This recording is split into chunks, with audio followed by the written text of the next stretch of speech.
Alain de Toledo qui va présenter nos invités. Je vous remercie d'être venus si nombreux.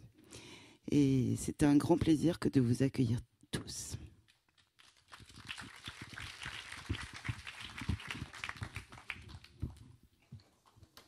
Bonjour. Bon, voilà, le micro marche, c'est déjà un bon point. Merci à Sophie de nous recevoir au nom du mémorial. Et effectivement, tout ce travail n'aurait pas pu être fait sans le soutien d'un certain nombre d'institutions, le mémorial, la Fondation pour la mémoire de la Shoah. Bon, je ne vais pas toutes les citer. On serait là très tard ce soir si je devais remercier tout le monde. Donc, un grand merci à tous. J'ai cru comprendre qu'il y avait des personnes dans une salle de retransmission. Non, elles sont descendues. On me dit « Ah ben voilà, ben, je suis très, très heureux parce que la salle de retransmission, c'est bien, mais vous avoir en direct, c'est quand même beaucoup mieux. » Certains s'en souviennent. Le livre devait sortir en novembre 2016, et puis il y a eu un petit peu de retard, et on s'était retrouvé au salon du livre du Mémorial de la Shoah en 2017, et il devait sortir. Et ce jour-là, j'avais cité cet adage judéo-espagnol que certains connaissent bien, de día en día casa mi tía. De jour en jour, ma tante doit se marier. Et bien finalement, elle s'est mariée. Voilà. Un petit peu de retard, beaucoup de retard, vous nous en excuserez. En même temps, ce projet qui était prévu pour 250 pages, on fait aujourd'hui 720. On a voulu mettre le plus de choses possible, puisque l'histoire des judéo-espagnols pendant cette sinistre période n'avait pas été écrite. Il était nécessaire de l'écrire.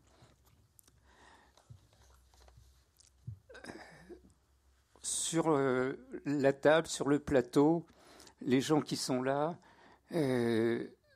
représentent quelque chose. Je suis entouré de 2 déportés. Victor Peraya à ma gauche, Jaime Vidal-Sefira à ma droite. Moi, je trouve que c'est absolument incroyable que des gens qui ont vécu ce qu'ils ont vécu soient encore là, présents, avec une énergie incroyable, incroyable. Et on ne les remerciera jamais assez. Les 2 autres personnes, alors, qui sont totalement à l'autre bout, Claudine Nahar-Cohen. Claudine Nahar-Cohen a été pendant, je crois, 10 ans, mais elle le précisera, présidente du Centre de documentation juive contemporaine qui allait devenir le mémorial de la Shoah. Donc, enfant pendant la guerre et qui a vu ses parents partir. Sabi Soulam, aussi enfant pendant la guerre et qui a vu ses parents partir avec quand même le retour de sa mère. Et donc Henriette Asseo et moi-même, nés après la guerre. Et donc on a ici 3 générations différentes. Et je pense que c'est tout à fait symbolique de ce que nous voulons faire, c'est-à-dire la transmission, de génération en génération.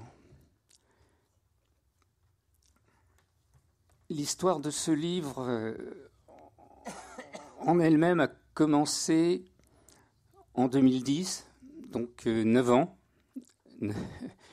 C'est un bel éléphant.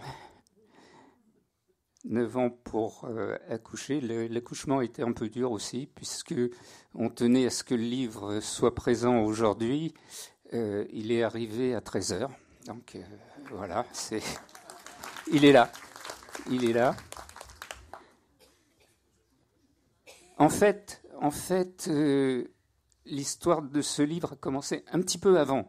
Donc, ça a commencé par un papier que j'ai découvert dans les archives de mon père, un Ausweis, je ne parle pas allemand, donc voilà, un bulletin de sortie. Il est sorti du camp d'internement de Compiègne 15 jours avant le départ du premier convoi. Ce qui m'a intrigué, c'est que ce document allemand était signé par un consul espagnol. Donc, ma famille a eu la chance d'avoir la nationalité espagnole et le consul Bernardo Roland a pu faire sortir mon père et ensuite envoyer toute ma famille en août 1943 en Espagne. Alors cette date est très importante et ça va nous plonger directement dans le cœur du sujet. C'est que, je vais dire malheureusement, donc j'ai voulu faire obtenir à ce consul la médaille des Justes de Jérusalem et pour des raisons qui m'échappent totalement, il ne l'a toujours pas. Ce consul a été renvoyé de Paris parce que la Gestapo estimait que c'était un ami des Juifs. Donc on voit tout de suite dans la bouche de la Gestapo ce que ça peut vouloir dire un ami des Juifs. Le fait de ne pas avoir obtenu cette médaille m'a poussé à travailler l'histoire que finalement je ne connaissais pas si bien que ça. Et donc petit à petit, des documents se sont accumulés. Et surtout, j'ai été amené à rencontrer Madame Claudine Nahar-Cohen. Et cette rencontre a été bouleversante parce que ses parents ont été arrêtés en novembre 1943. Donc mes parents, avec exactement les mêmes documents, sont partis en Espagne en août 1943 et en novembre 1943, les parents de Claudine Nahar sont arrêtés, internés à Drancy et partent pour Auschwitz par le convoi 67. Alors, Madame Nahar le sait certainement pas, donc elle va l'apprendre aujourd'hui. C'est un peu, j'allais dire, à cause d'elle ou grâce à elle, je ne sais pas, que ce document de 720 pages a pris forme. La raison est la suivante, c'est que dans un article qu'elle a écrit il y a fort longtemps sur l'histoire de sa famille, il était indiqué une lettre de sa mère où sa mère disait « Allez vite voir le consul d'Espagne », donc qui n'était plus Bernardo Roland, « Faites quelque chose », là je cite de mémoire, donc peut-être je me trompe, faites quelque chose. Nous sommes 60 Espagnols. Il y en a déjà qui sont partis dans le convoi précédent et ça va bientôt être notre tour. Alors, j'avais un sentiment que je n'ai pas réussi, j'ai pas réussi à mettre un nom dessus. Bon, je ne peux pas dire que je culpabilisais parce que j'étais pour rien sur le fait que mes parents ont été sauvés et pas les siens. Mais j'avais envie de faire quelque chose pour Claudine. Et ce quelque chose, je me suis dit, je vais essayer de retrouver les noms de ces 60 personnes. Et là, j'ai commencé à me plonger dans les listes, et voilà ce que c'est devenu. Alors, Claudine, je suis désolé, mais je n'ai pas trouvé 60 Espagnols dans le convoi 67. C'est-à-dire que si on prend le terme espagnol au sens de quelqu'un qui a des documents espagnols, il y en a beaucoup moins. Je crois que j'en ai compté moins d'une vingtaine. Si on prend espagnol dans le sens de judéo-espagnol, ils sont 160.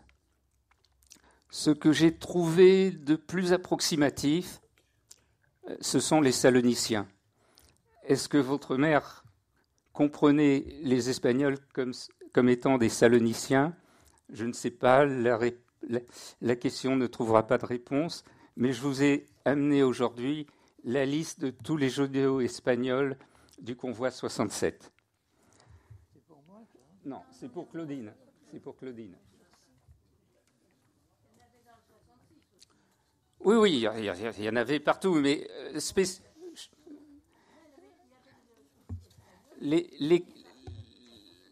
je sais, Esther, les questions viendront après.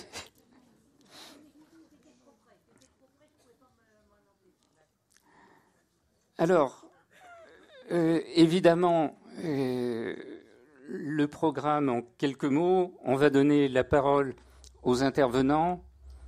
Ils ont beaucoup de choses à dire, c'est sûr.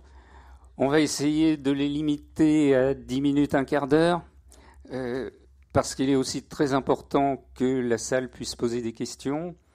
Et puis, on doit libérer la salle à 16 heures. Oui, c'est juste. Et ensuite, pour ceux qui le veulent, comme ça a été dit, on se retrouvera en salle Corcas, soit pour ceux qui veulent acheter les livres, soit pour ceux qui ont déjà commandé et qui voudraient partir avec. Au détail près que j'ai eu la livraison des livres, mais je devais aussi avoir la livraison de sacs en plastique pour que vous puissiez les emporter, et ce camion-là n'est pas arrivé. Alors je préfère ça plutôt que le contraire, mais voilà, si vous voulez le prendre, vous serez obligé de le prendre à la main. Alors, il y aura aussi des permanences au 7 rue Popincourt le lundi prochain 17 après-midi pour ceux qui préfèrent, et le mardi de 10 à 19h également. Quelques dernières informations avant de passer la parole à nos invités. Nous avons aussi la chance d'avoir parmi nous Xavier Rotea, qui a écrit un très beau livre sur les judéo-espagnols de Marseille.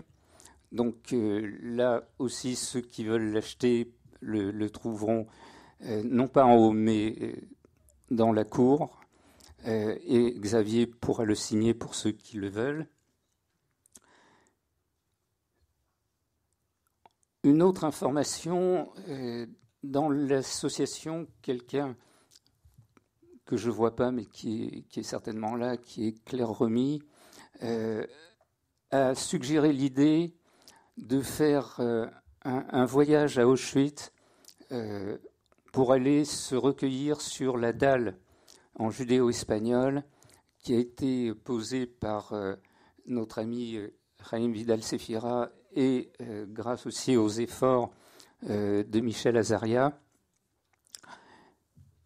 Je vais faire circuler des papiers pour savoir si certains d'entre vous sont intéressés par un tel voyage qu'on pourrait faire au moment des vacances de la Toussaint.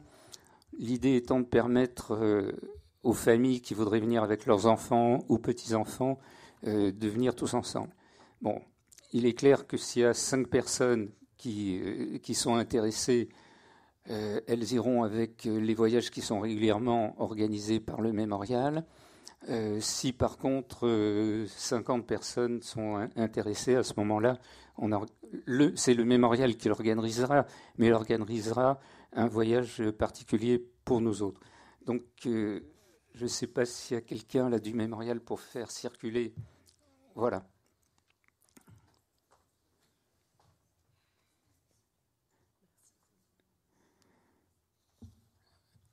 Une toute dernière information avant de passer la parole. On a besoin de votre aide. On a besoin de votre aide parce qu'écrire un livre, c'est bien, mais il faut le diffuser. Donc on compte sur chacun d'entre vous.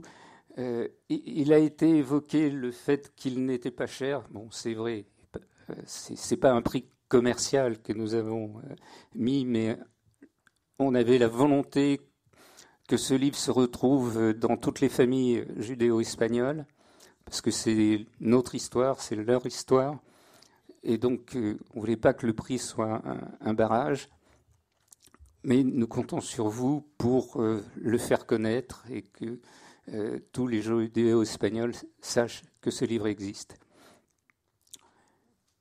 Alors, j'ai pas prévu spécialement de tour de parole, mais je pense normal de commencer par ceux qui ont vécu cet enfer. Donc, Victor Peraya, vous voulez bien commencer? Il faut appuyer sur le petit bouton là en bas, voilà. Et si j'ai bien compris, vous avez été déporté, mais vous n'avez pas été à Auschwitz. Vous pouvez nous expliquer cette histoire? Bien, bonjour à vous tous. Je vais vous raconter donc mon histoire.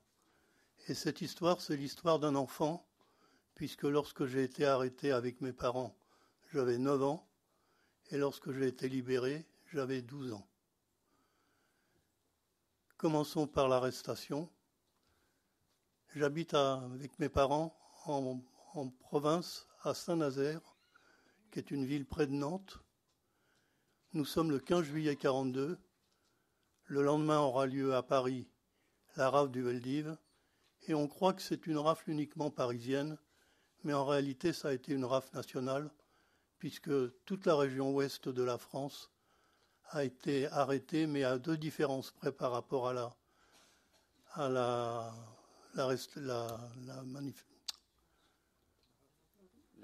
rafle du Veldiv, excusez-moi, c'est l'émotion. 2 différences. La première, c'est qu'à Paris, les arrestations se sont faites par la police française, alors que nous, à Saint-Nazaire, ce sont les feldgendarmes allemands SS qui sont venus nous arrêter. Et deuxième différence, ça a eu lieu la veille de la rafle du Veldiv. Donc nous sommes le 15 juillet 1942. Nous habitons dans un appartement au premier étage d'une rue Calme. Mon père n'est pas rentré encore, il nous avait prévenu qu'il rentrait un peu plus tard. Nous sommes à table, ma mère et moi, et on entend un camion qui rentre dans la rue et qui s'engouffre et qui s'arrête juste devant notre immeuble. De ce camion descendent 6 soldats allemands qui rentrent dans notre immeuble.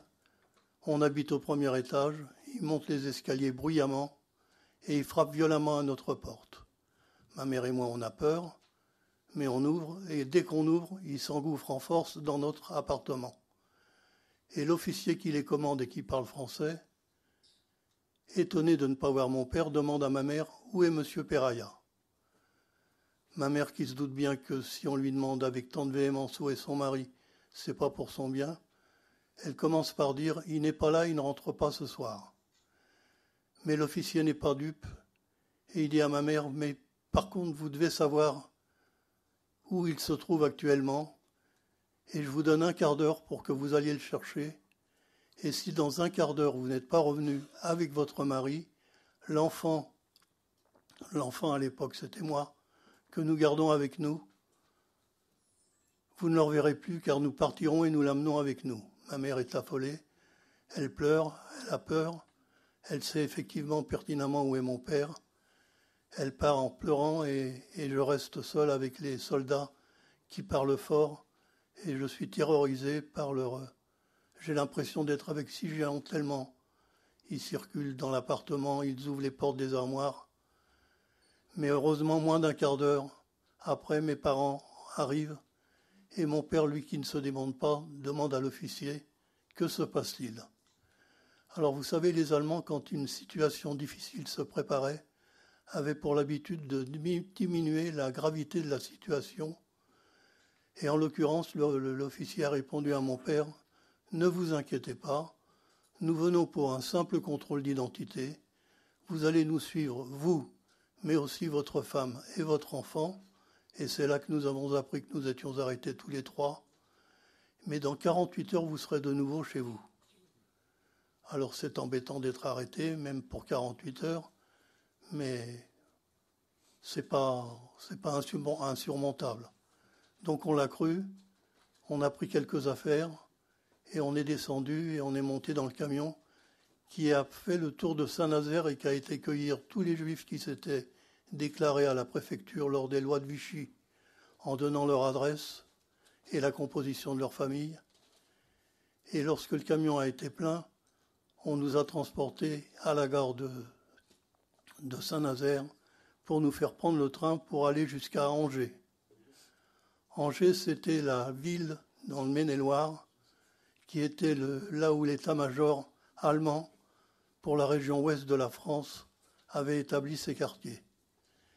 Ils avaient réquisitionné le grand séminaire de Angers pour recueillir tous les juifs qui avaient été arrêtés. Il y avait environ 1500 personnes. Et ces 1500 personnes étaient dans la cour à attendre qu'on leur indique quel est le sort qui leur était réservé.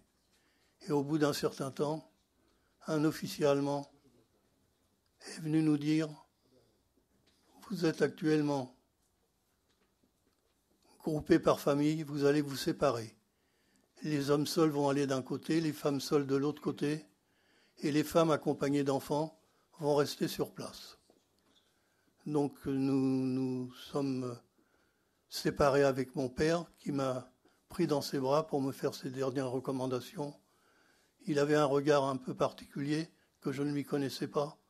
Peut-être se pensait-il que c'était la dernière fois que nous nous voyions.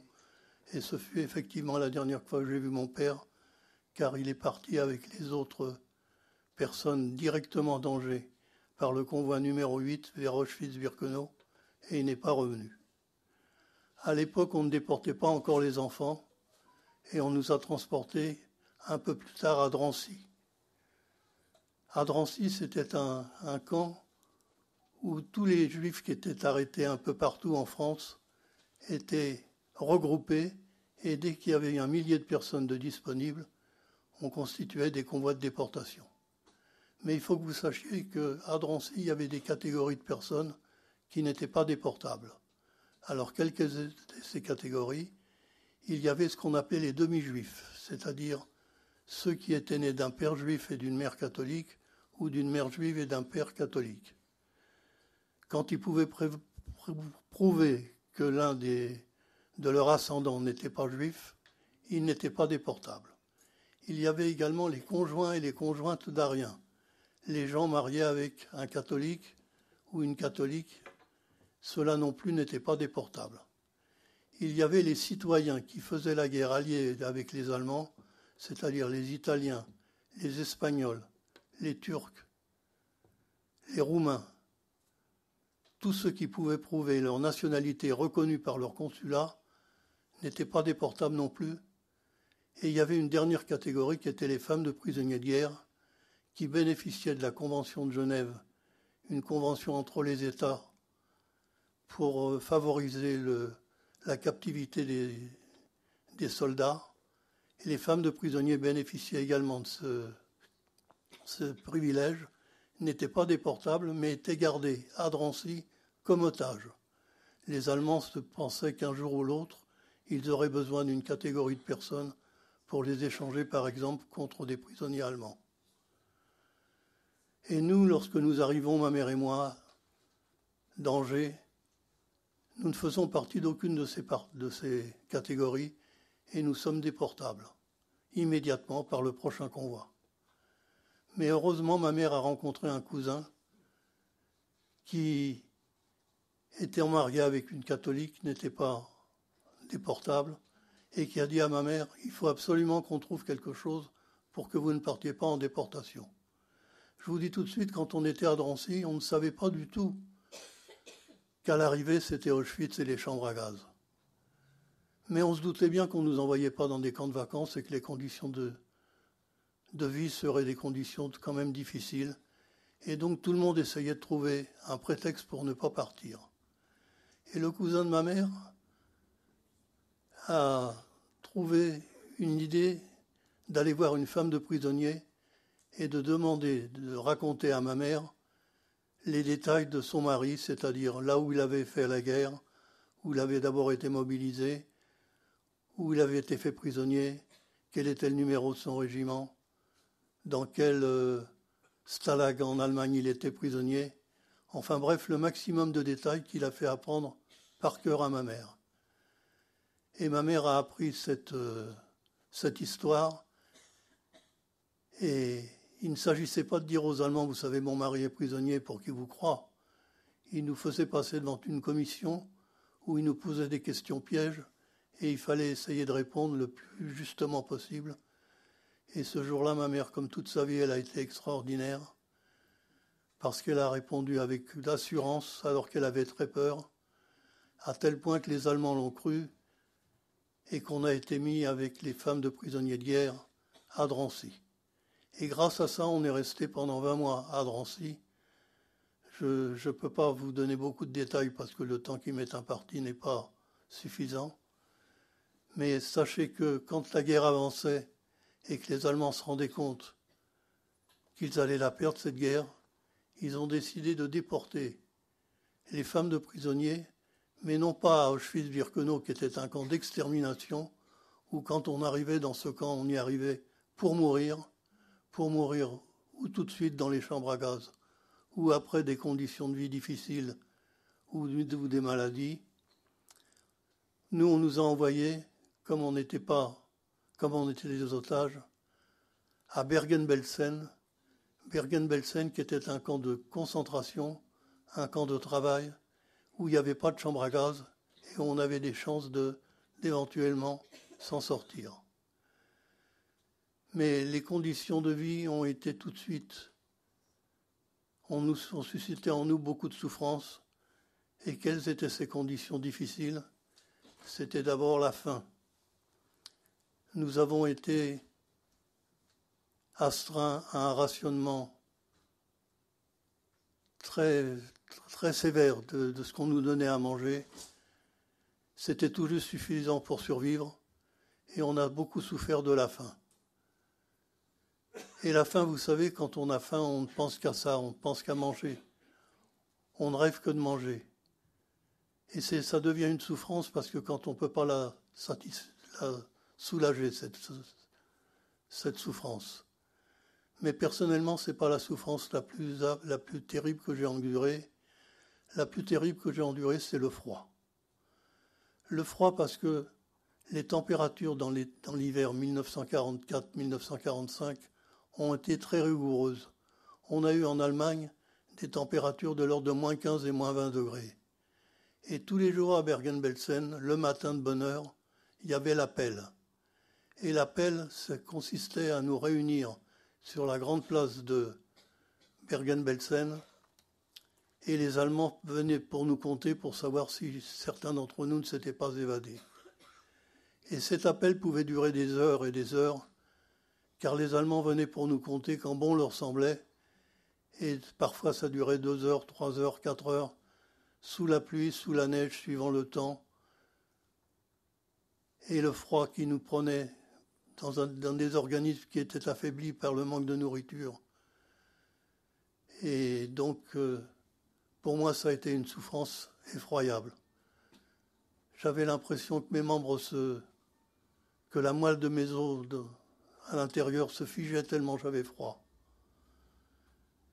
Et au bout d'un certain temps, quand ils daignaient enfin pour venir nous compter, il fallait être au garde à vous, regarder devant soi et ne pas bouger, sous peine d'être tiré des rangs et brutalisé et laissé pour mort par terre. Donc on a souffert beaucoup de la faim, beaucoup du froid. On a souffert des coups parce que des capots étaient désignés, c'était des prisonniers de droit commun qui a été choisi pour aider les Allemands à faire la discipline et qui étaient armés d'une matraque et qui s'en servaient à tout quand ils le pouvaient. Et donc, on a souffert de tout ça, mais c'est pas tout. Je vous ai dit qu'il y avait des températures de l'ordre de moins 15 et moins 20 degrés. Et quand il fait cette température et qu'on est frigorifié, il faut être courageux pour se déshabiller, pour se laver. Donc on ne se lavait plus. D'abord, on n'avait rien pour se laver. On n'avait pas de savon, on n'avait pas de serviette. On n'avait pas de chiffon même pour s'essuyer. Et quand on ne se lave pas, il arrive quelque chose d'effroyable, il arrive les poux. Les poux, la vermine, pas les poux des cheveux, les poux de corps, qui apportent avec eux une maladie terrible qui est le typhus. Et c'est une maladie très contagieuse qui s'est propagée à une vitesse effroyable à Bergen-Belsen et les gens tombaient comme des mouches. Et comme il y avait un four crématoire, mais qui n'était pas très important, les cadavres, ils ne savaient pas quoi en faire. Donc les gens tombaient par terre, mouraient et restaient là où ils sont morts. Et les sorts étaient jonchés de cadavres, les yeux grands ouverts, dans la position qu'ils avaient lorsqu'ils sont morts. Et ce paysage quotidien, cette ambiance difficile, ces souffrances ont fait que on était complètement déshumanisés. On était dépourvus de tout sens commun. On n'était plus vraiment des êtres humains. Mais la guerre avançait et les Allemands se rendaient compte qu'ils allaient la perdre. Les troupes alliées envahissaient le sol allemand. Il y avait les Américains, il y avait les Russes, il y avait les Anglais, il y avait les Français qui encerclaient petit à petit le territoire. Et les Allemands se rendaient compte que bientôt Bergen-Belsen allait être libéré. Et donc, comme on est des otages, ils veulent nous préserver, nous mettre à l'abri.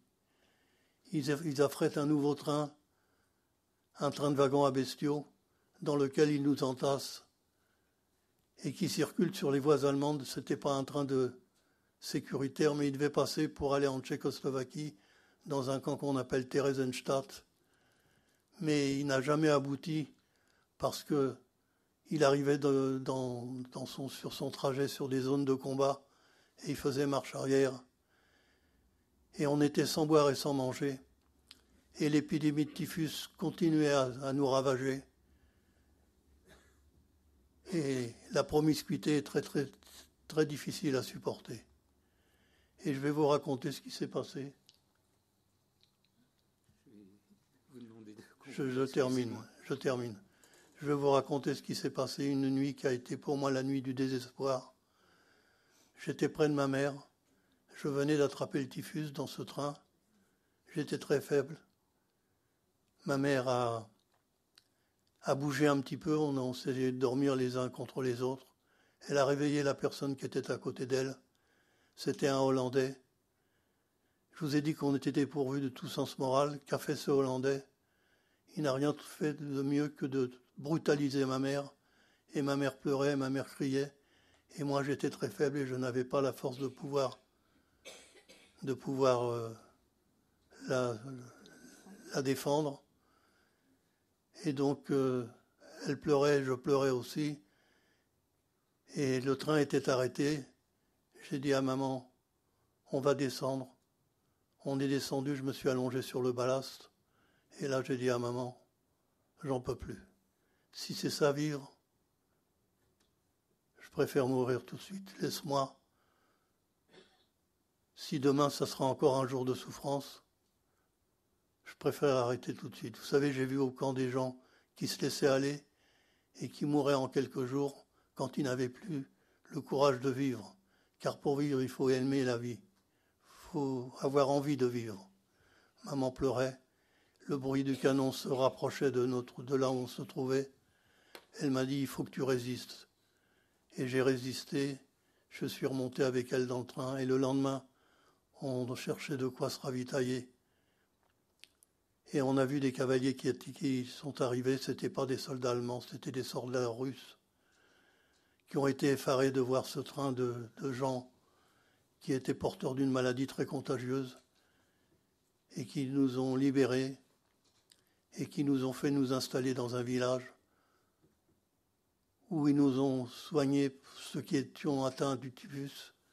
Et le 29 juin 1945, j'ai été rapatrié avec ma mère et on nous a emmenés à l'hôtel du Tessia où on accueillait les déportés, où on leur faisait porter une visite médicale. Et là, on s'est aperçu que 3 ans de captivité avaient fait que la privation avait fait que quand je suis revenu, en me faisant passer la visite médicale, ils ont vu que j'étais atteint de tuberculose. Et il a fallu, pour me guérir, que j'aille après, pendant 2 ans et demi, dans un sanatorium, où j'ai essayé de retrouver une santé et d'essayer de me reconstruire. Voilà succinctement le récit de ma déportation.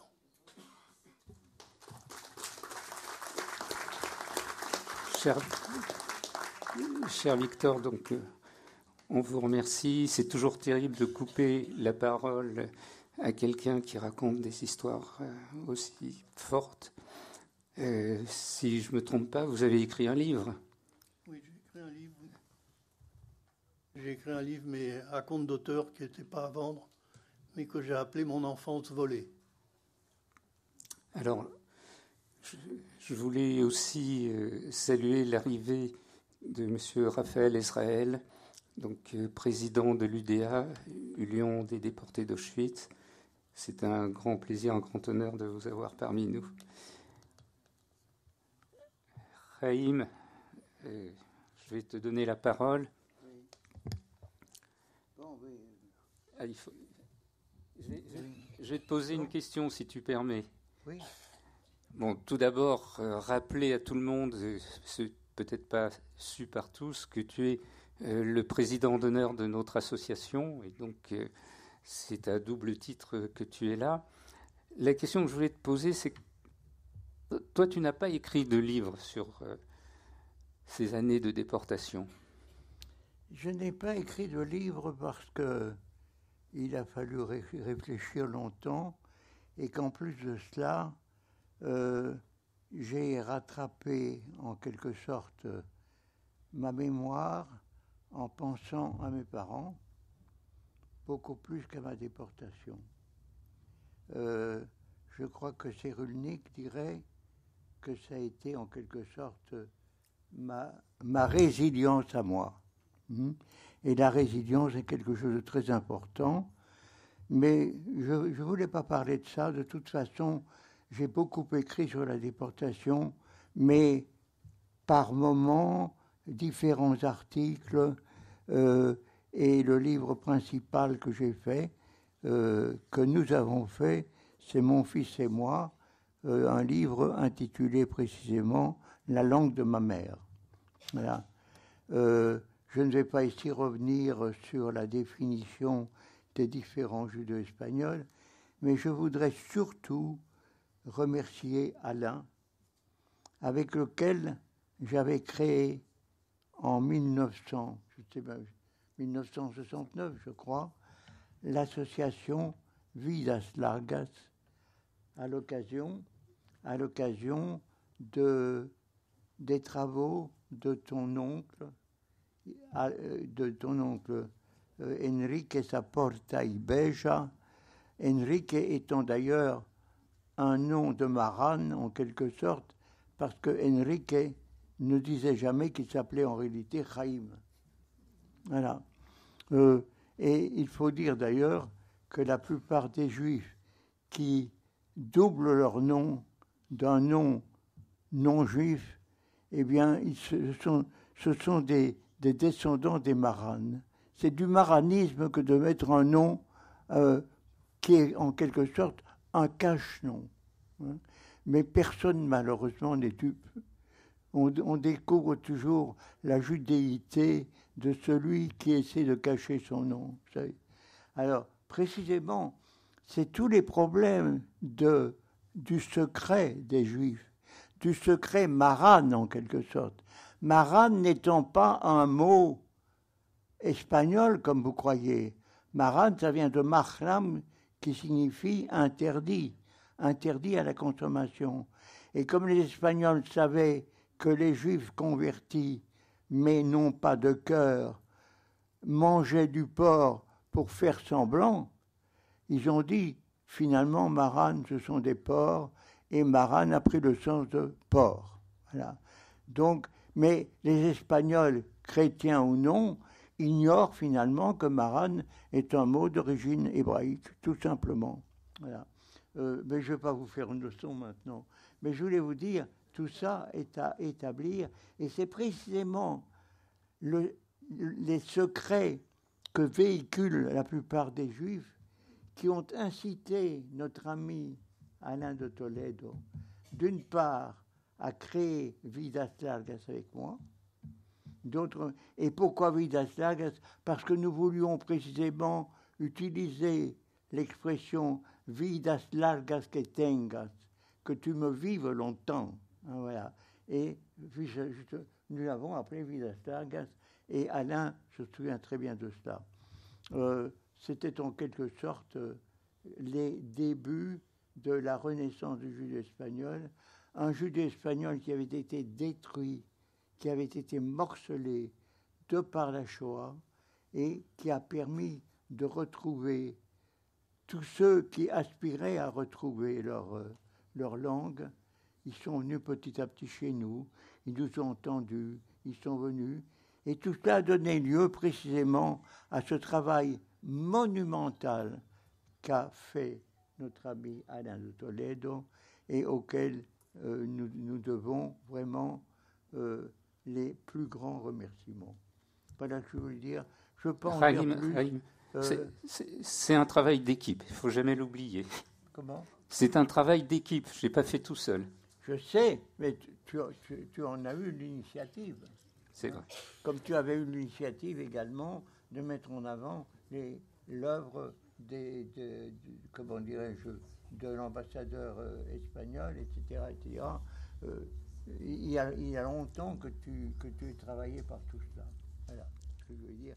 Et tu avais bien sûr pour cela aussi un oncle, je le répète, pardon, un oncle de valeur. Je parle de Enrique Saporta y Beja, qui précisément t'a également, comment dirais-je, incité à aller de l'avant et à sauver notre mémoire. Voilà. C'est tout ce que je veux dire. Alors, je répondrai à vos questions si vous le voulez. Oui, moi j'en ai une quand même, parce que tu n'as pas écrit de livre, mais il y a eu plusieurs articles quand même, tu en as parlé. Et à la lecture de ces articles, bien sûr, tu parles de toute la période à Auschwitz-Birkenau, mais ce qui est en tout cas moi ce que j'ai ressenti comme étant le plus fort, peut-être je me trompe, ce sont les marches de la mort. C'est surtout là-dessus que tu t'es exprimé. Mais peut-être je me trompe, tu vas nous le dire. Oui, bien sûr, mais lorsque j'ai écrit, notamment, comment j'ai appelé ça, les trains de la mort, j'ai montré précisément que les trains de la mort, qu'il m'a fallu d'abord un temps énorme avant de pouvoir m'exprimer. C'était le moment le plus terrible pour moi, que ces trains de la mort, c'était après la marche de la mort, on nous a mis dans des wagons ouverts, où, je le sais très bien parce que j'étais le dernier à monter, il y avait 161 personnes. J'étais le 161e et ça a été ma chance. Parce que je n'ai pas pu m'asseoir comme la plupart d'entre eux. Je suis resté debout et pour pouvoir survivre, je me suis allongé sur eux. J'ai fait en quelque sorte la planche humaine et les mouvements de ceux qui étaient sous moi m'ont fait flotter en quelque sorte. Et je dois dire qu'à l'arrivée, après je ne sais plus combien de jours et de trajets, on est même passé par Prague, où les habitants de Prague nous ont lancé du pain aux quelques survivants qu'il y avait dans le wagon, et on se battait pour un morceau de pain. Je dois dire que finalement, j'ai vécu sur un tas de morts, car je me trouvais mieux sur les morts que parmi les vivants. J'ai bu mon urine en me souvenant d'un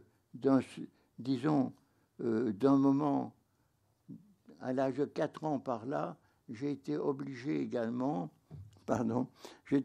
c'est dire combien les souvenirs vont loin.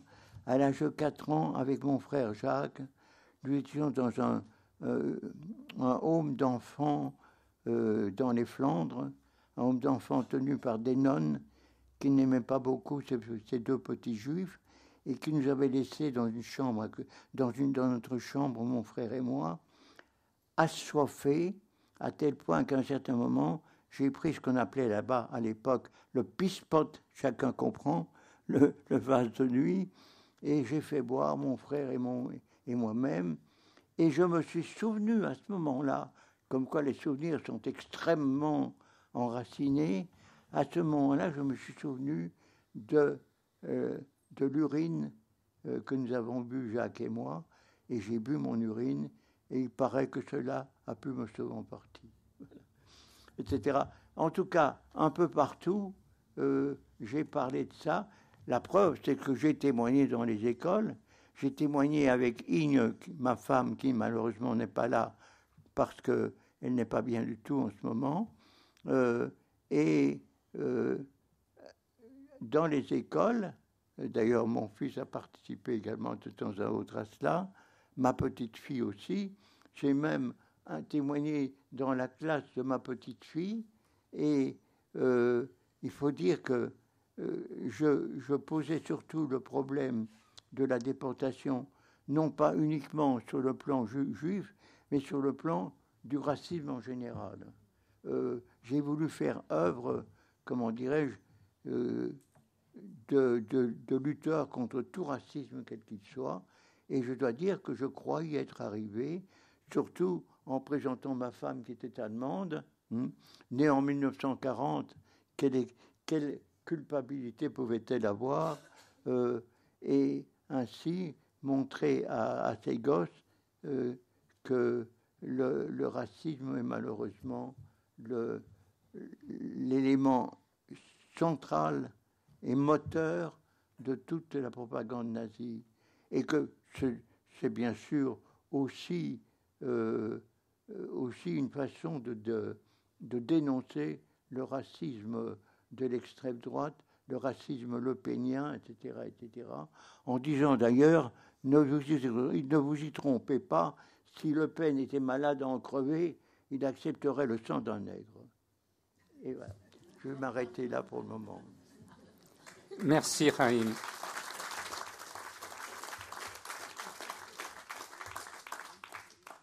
Pardon ? Non, d'abord, Claudine, si je peux vous donner la parole. Claudine, vous êtes retrouvée donc tout d'un coup privée de vos parents qui, si je me souviens bien de l'article que vous avez écrit, ont réussi au moment où l'on frappait à la porte de votre appartement à vous faire sortir par l'escalier de service avec votre frère et votre sœur, c'est ça ? Mon frère et ma sœur. Alors comment oui, il faut parler dans le micro. Comment on fait quand on est enfant et qu'on se retrouve tout d'un coup privé de ses parents ? C'était assez difficile. On n'y croit pas. On n'y croit pas. Moi, j'étais réfugiée chez ma tante qui était cachée rue Bleue, c'est-à-dire dans le 9e arrondissement. Je prenais mes jambes tous les jours et j'allais dans mon quartier. Et je restais dans mon cadre. Et j'allais voir des amis de mes parents. Alors, l'accueil était différent selon les gens. Beaucoup ont été très, très gentils. Mais d'autres étaient embarrassés de me voir. C'est simple.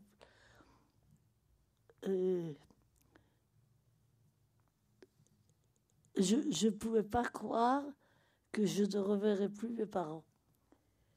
Mais n'empêche, je voulais les rejoindre. Je me suis renseignée comment aller jusqu'à Drancy. J'ai demandé à ma tante, la tante qui m'avait recueillie, de m'amener là-bas. Bien sûr, elle n'a pas voulu. Et je ne pouvais pas me résoudre à cette situation. J'allais de la rue Bleue, j'allais presque tous les jours avenue de Suffren. Je ne pouvais pas rentrer parce que il y avait des scellés qui étaient mis. Et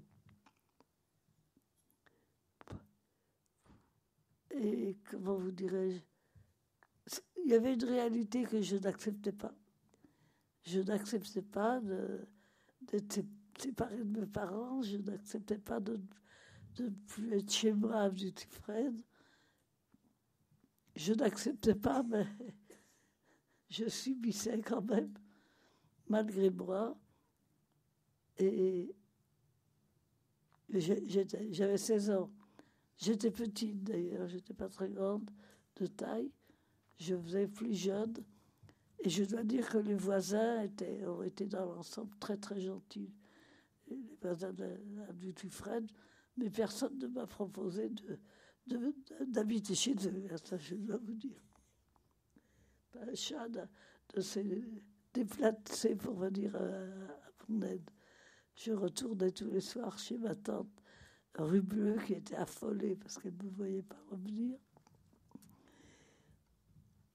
Et j'ai attendu la libération, j'ai vécu la libération avenue Dutifred, chez moi, dans ma maison, mais je ne pouvais pas rentrer dans l'appartement. Et puis, un jour, j'ai pu rentrer officiellement. Et la vie a repris. Une nouvelle vie a commencé. Mon frère, ma soeur et moi, on n'avait plus personne. Et oui, il fallait survivre. Et vous savez, je trouve que les Juifs sont très courageux parce qu'on a tenu le coup. Et la plupart des gens que je connais, des Juifs de ma génération, ont tenu le coup comme nous. Voilà, rien d'autre à dire, mais je suis assez fière d'être juive.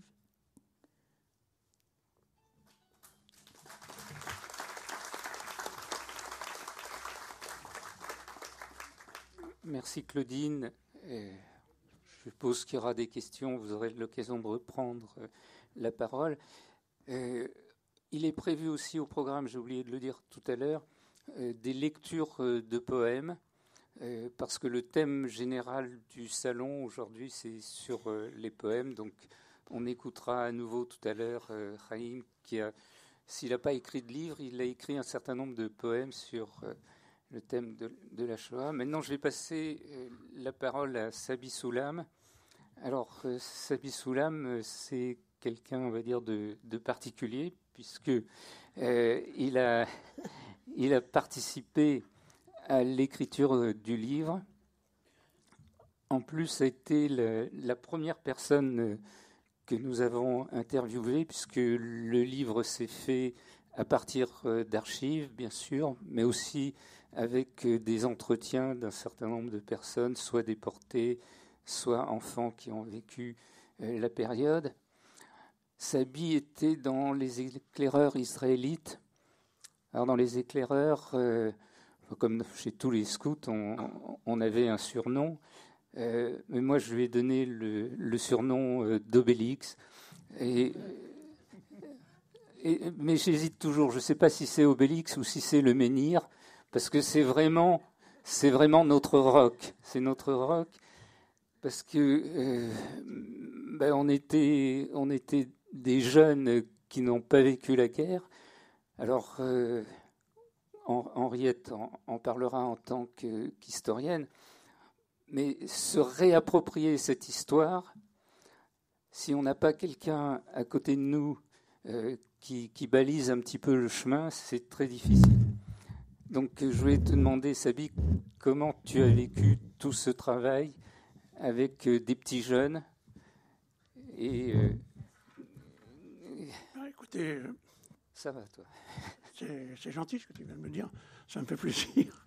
Mais je vais vous dire la vérité, j'ai beaucoup appris en faisant ce livre.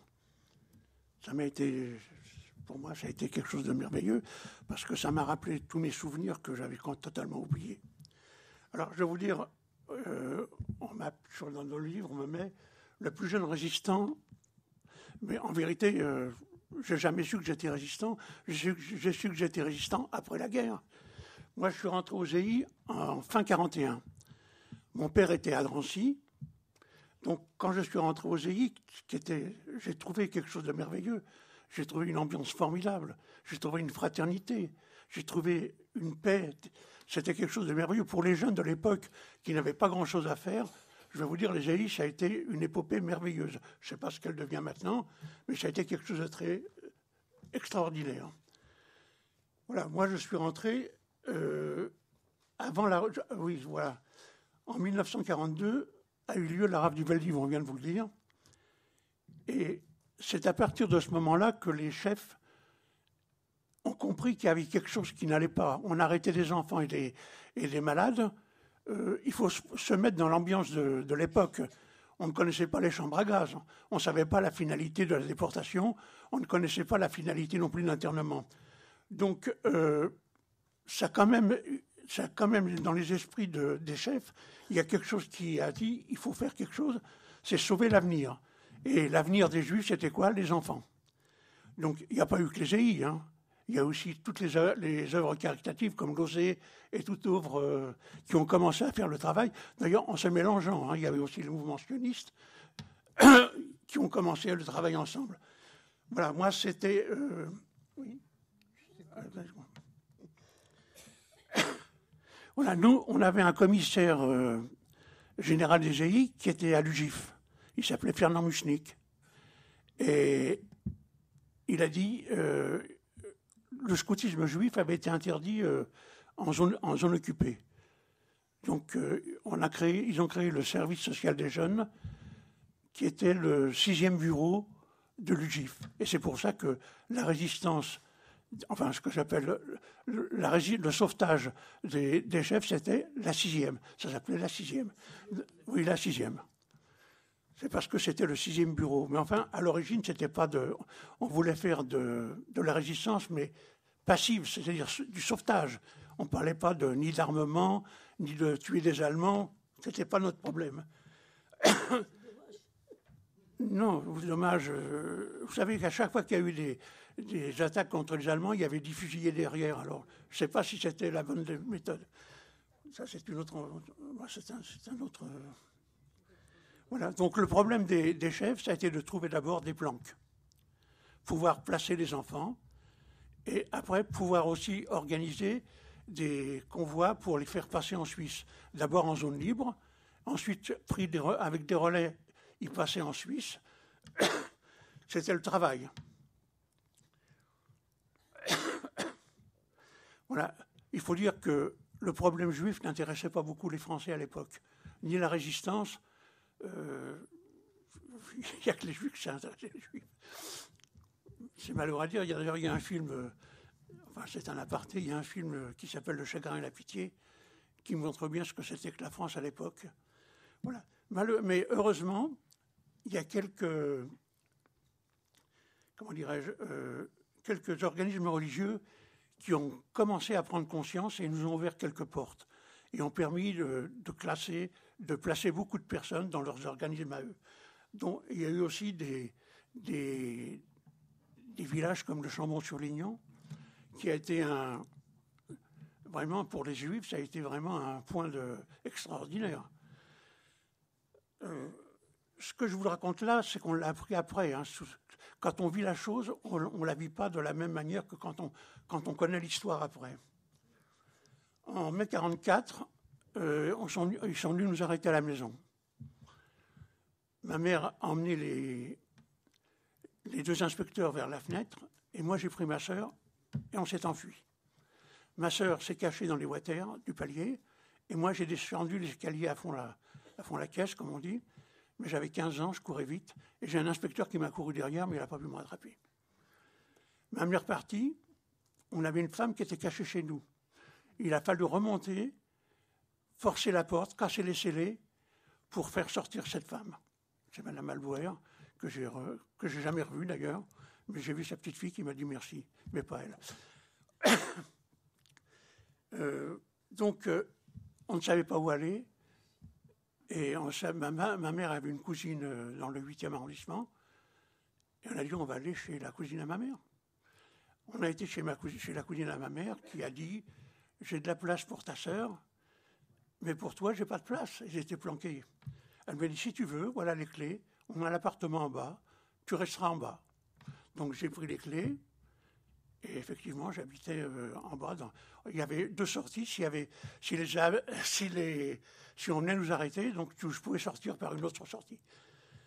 Donc j'étais libre, j'allais plus à l'école, et j'étais pris de plein fouet, j'avais été pris tout le temps par les EI, et je suis devenu agent de liaison. C'est-à-dire j'allais faire des courses. Vous savez qu'à 15 ans à l'époque, on était en culotte courte. Donc j'allais chercher J'étais agent de liaison, je portais des petites valises.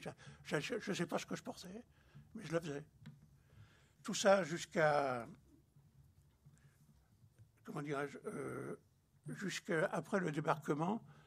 Dans la 6e, on a commencé à se rendre compte qu'il fallait se préparer pour la bagarre finale. Et les organisations de mouvements juifs, c'est-à-dire il y avait le mouvement sioniste, l'armée juive, l'AJ, et la 6e se sont mis ensemble et ont formé l'organisation juive de combat. Donc les chefs, eux, se préparaient au combat, je ne sais pas comment. Et un jour, nos chefs se sont fait prendre dans une planque. Ils ont été amenés... ils sont fait, comment dirais-je, ils sont fait arrêter et ils ont été mis au camp de concentration. Ils ont été pris à Drancy et déportés par le dernier train qui partait de Drancy au mois d'août. Ils ont réussi, une grande partie a réussi à s'échapper, et c'est comme ça qu'on a retrouvé... voilà. C'est tout, je vais la faire brève parce que... Donc, après la guerre, on a été mobilisés, tous les scouts, les mouvements scouts ont été mobilisés pour s'occuper de l'hôtel Lutetia et recevoir les déportés. Alors, on faisait le service, les déportés arrivaient, on les passait au DTT, ils allaient après au service. Et un jour, j'ai entendu un cri, Sabi. C'était ma mère. Je ne peux pas vous dire l'émotion de tout le monde. Le UTCA, c'était quelque chose de... Celui qui n'a pas connu le UTCA en 1945, il n'a pas connu ce que c'était que la misère du monde. C'était tout le monde venait pleurer avec une petite photo, voir mon père, ma mère, voilà. Et j'ai même vu au UTCA arriver M. Piraya, puisque son frère, il était scout dans ma troupe, et j'ai vu arriver. Voilà. En 1945, pour remercier le Chambon-Tulignan, on a été faire un camp national. Et voilà, c'est tout ce que je peux vous dire. S'il y a des questions, vous pouvez me les poser, je vous les répondrai, mais c'est difficile de parler.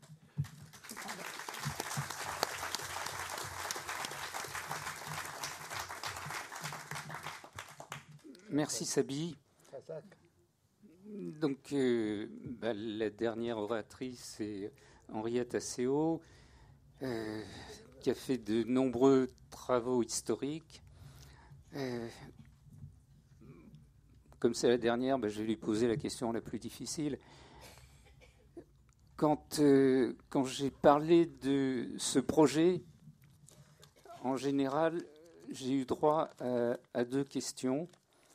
La première, c'est « Ah, mais pourquoi vous faites un travail sur les judéo-espagnols, on est tous juifs, donc pourquoi distinguer ?»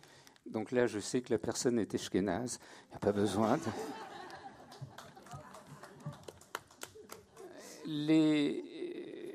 Les judéo-espagnols me posent la question que je vais poser à Henriette. Les judéo-espagnols me demandent « Ah, c'est très bien, mais pourquoi si tard ?» Moi, je n'ai pas la réponse. Est-ce que, Henriette, toi, tu as une idée ? Alors, pour nous, les historiens, il n'est jamais si tard. On se souvient des pyramides. Pardon. Pour nous, les historiens, il n'est jamais tard. Au contraire, plus le temps avance et plus on a la possibilité d'englober une compréhension. Compréhension, ça veut dire englober et comprendre. Ça ne veut pas dire classer ou expliquer. Comprendre, c'est intérioriser une réalité passée à travers le prisme des archives, des témoignages, du croisement de l'ensemble des sources, mais d'une empathie aussi et d'une compréhension de ce passé. Et cette empathie, c'est vrai ici, dans cette salle. Nous l'avons parce qu'il y a une circulation entre les générations. Et moi, je vais commencer par une chose qui est le mea culpa de notre génération. Je suis née en 1947 dans une famille qui a été entièrement déportée, à l'exception de mon père qui se trouvait dans la résistance dans le sud de la France. Et de cette déportation, évidemment, comme toute ma génération, nous ne parlions jamais à la maison. Du coup, il y avait une double dimension qui était abolie. D'un côté, la dimension de la disparition de l'ensemble de mes cousins, cousines, enfants qui auraient été mes contemporains à quelques années près et qui sont restés éternellement mes contemporains. Et de l'autre côté, comme on ne parlait jamais de la famille engloutie, la disparition d'une civilisation tout entière. Cette civilisation judéo-espagnole ou séfarade auquel je n'avais accès que par bribes. Alors d'accord, on a mis du temps pour faire ce livre, mais en tant qu'historien, on a mis le temps nécessaire pour digérer et comprendre l'ensemble de cette documentation disparate. On a été yavaş yavaş, comme disait mon père en turc, c'est-à-dire lentement, lentement, et au fond, nous sommes arrivés néanmoins à construire un objet qu'en tant qu'historienne, je trouve vraiment tout à fait nouveau. Alors cet objet, il comprend plusieurs parties que je vais vous exposer très rapidement. La première partie est une partie historique, de reconstitution historique, dans un continuum qui ne signifie pas du tout que tous les Judéo-Espagnols se ressemblent et qu'il y ait une civilisation unique ou, comme auraient dit les Allemands, une race unique de Juifs. Mais il y a des dimensions kaléidoscopiques, protéiformes, absolument stupéfiantes, qui recouvrent toute l'histoire de l'Europe et toute l'histoire de la rive orientale de la Méditerranée et de la rive sud de la Méditerranée. C'est-à-dire, en fait, en étudiant ce sujet, on prenait en charge la dimension complète de notre civilisation commune, celle qui, à l'heure actuelle, nous avons du mal à saisir à travers les éléments contemporains et qui apparaissait comme une parfaite évidence pour nos familles. Et cette évidence, c'était qu'on était d'un endroit et on était aussi de la circulation entre ces différents endroits. C'était des cartes postales qu'on envoyait à la famille, les enfants, par rapport aux autres enfants, à Salonique, à Smyrne, à Istanbul, à Alexandrie ou en Hollande, puisqu'il y avait des Judéo-Espagnols partout. Il y avait des Escanazes à l'est, d'accord, mais il y avait des Judéo-Espagnols partout. Donc ça, cet aspect de dimension protéiforme de cette civilisation, c'est l'un des premiers éléments qui nous a stupéfaits.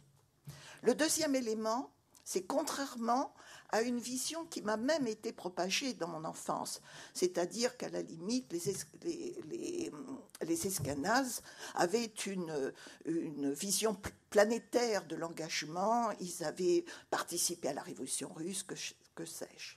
Et nous, on venait de l'Orient passif, lascif, et voilà. Eh bien, c'est absolument faux. D'abord parce que toute cette période qui comprend l'après-Première Guerre mondiale, surtout cette partie qui comprend l'après-Première Guerre mondiale et l'entre-deux-guerres, est une période d'avènement de nations dans tous les Balkans, dans toute la Méditerranée orientale. Cet avènement se fait par un accouchement violent et en même temps qui engage les communautés judéo-espagnoles dans des enjeux politiques considérables, des enjeux de transformation considérables. Et leur prise de parti, cet engagement est effectif partout. Et on en retrouve des figures partout. C'est ici le fondateur du mouvement socialiste en Bulgarie ou à Salonique. Ici, le député de la Douma ou des Doumas des Balkans ou du Parlement yougoslave. C'est ici le rabbin interlocuteur d'Alexandre de Yougoslavie. C'est à un autre endroit le rôle essentiel joué dans les transformations de l'Égypte ou de la Tunisie ou du Maghreb.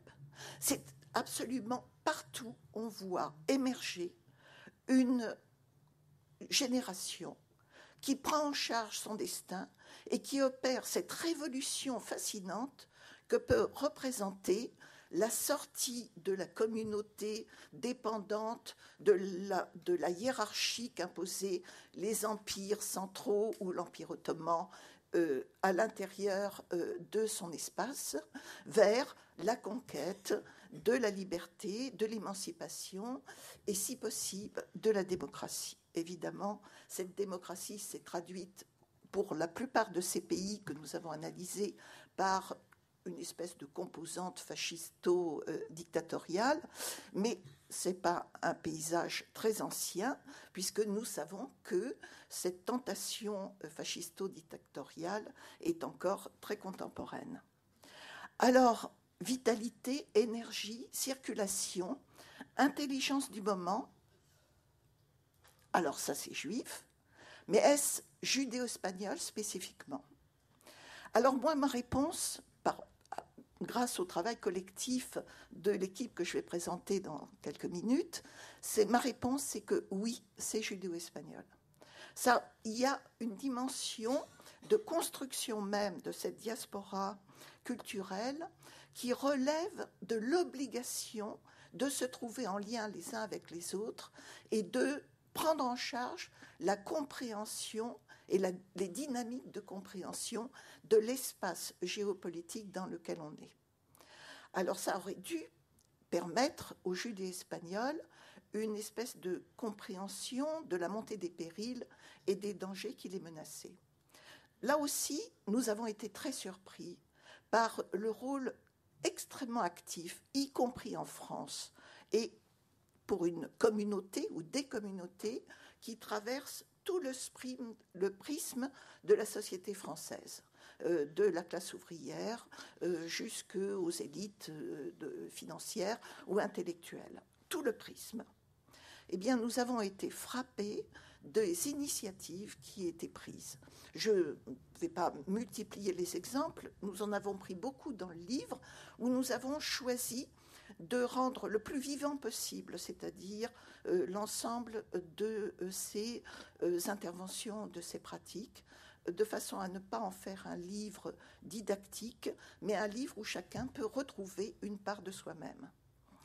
Je prends, mais vraiment n'importe comment, un ACO qui n'est pas de ma famille, qui s'appelle Albert ACO, que je n'ai pas mis d'ailleurs dans le livre, et qui écrit un ouvrage contre le protocole des sages de Sion, au moment où se passe un procès à Berne, dans l'entre-deux-guerres, qui est un procès très important, qui consistait, c'est l'extrême droite qui l'avait mené, qui consistait à crédibiliser ce protocole des sages de Sion, en disant qu'effectivement, il y avait ce complot judéo-maçonnique que vous connaissez bien, puisqu'il est actualisé par l'Internet à l'heure actuelle.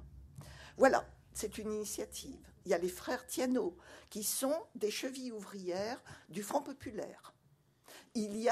On peut multiplier les exemples. Alors, vous allez me dire, je parle de la pellicule, c'est-à-dire des gens qui interviennent, qui intellectuellement, qui participent, qui écrivent, ou d'autres. Pas du tout.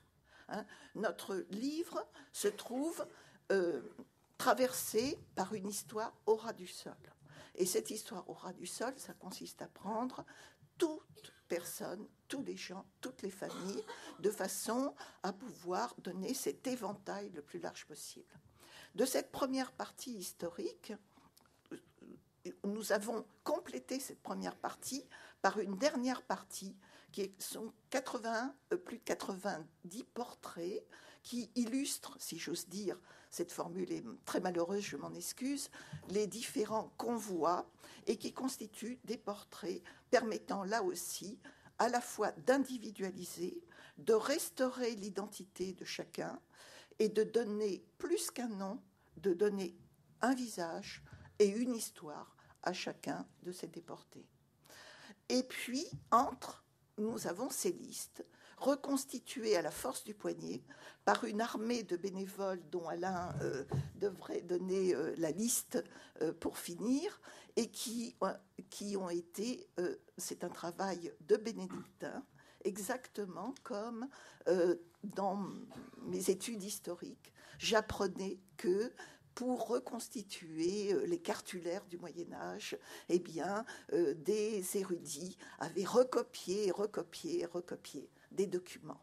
Eh bien, nous avons fait œuvre d'archivistes, œuvre d'historiographes et œuvre d'historiens, mais nous avons fait aussi une œuvre de gratitude et de réconciliation entre ma génération qui avait 20 ans en 68 et qui a trouvé plus malin de participer à des combats très lointains pour des Vietnamiens mutiques dans des rizières inondées ou pour des guérilleros barbus et prétentieux, que de s'occuper de ce qui était simplement les nôtres, nos familles, nos disparus et nos vivants, que, bon an, mal an, nous tenions pour, nous établissions une différence entre ce qui avait été leur jeunesse planétaire et le combat qu'ils avaient mené, et puis ce qui était devenu les problèmes domestiques de tous les jours, tels que nos parents devaient les subir.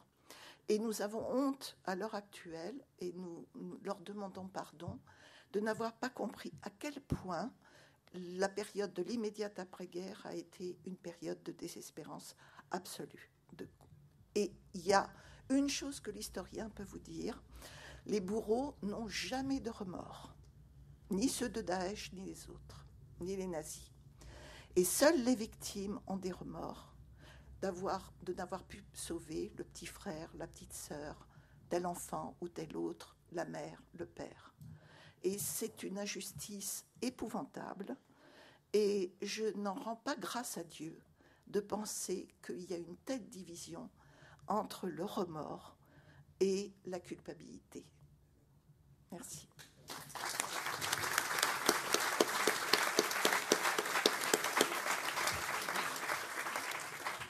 Alors, je voulais juste, pour terminer, présenter l'équipe de rédaction, et puis toi, tu parleras de tous les gens qui nous ont aidés aussi.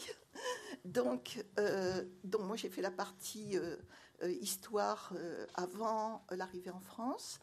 Xavier Rotea, qui a fait ce très beau livre sur les judéo-espagnols à Marseille et qui précédemment avait étudié les judéo-espagnols à Nîmes, vous avez peut-être eu son fascicule aussi, et qui a été mon étudiant. Bien.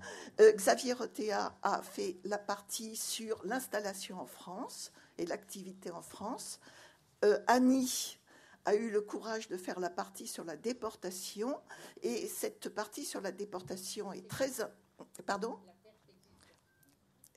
La persécution. Et la persécution, enfin sur l'ensemble des persécutions.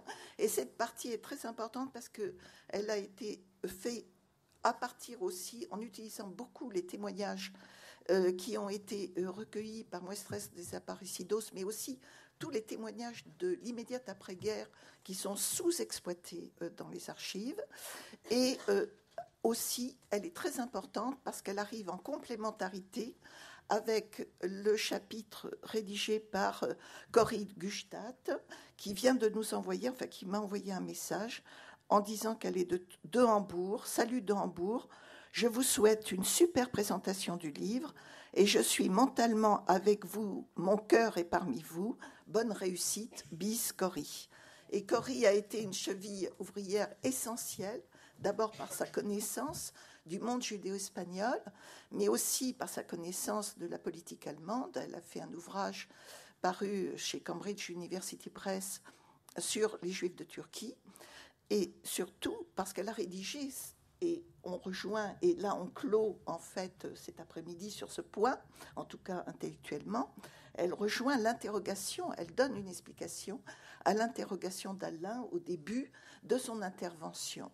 En fait, les Allemands ont donné des ultimatums au gouvernement des pays alliés ou neutres. C'est une série d'ultimatums. vous reprenez vos juifs, et dans ce cas-là, ils seront de telle date à telle date, et dans ce cas-là, nous ne les déportons pas. Et aucun des gouvernements n'a pris l'initiative de reprendre ces juifs.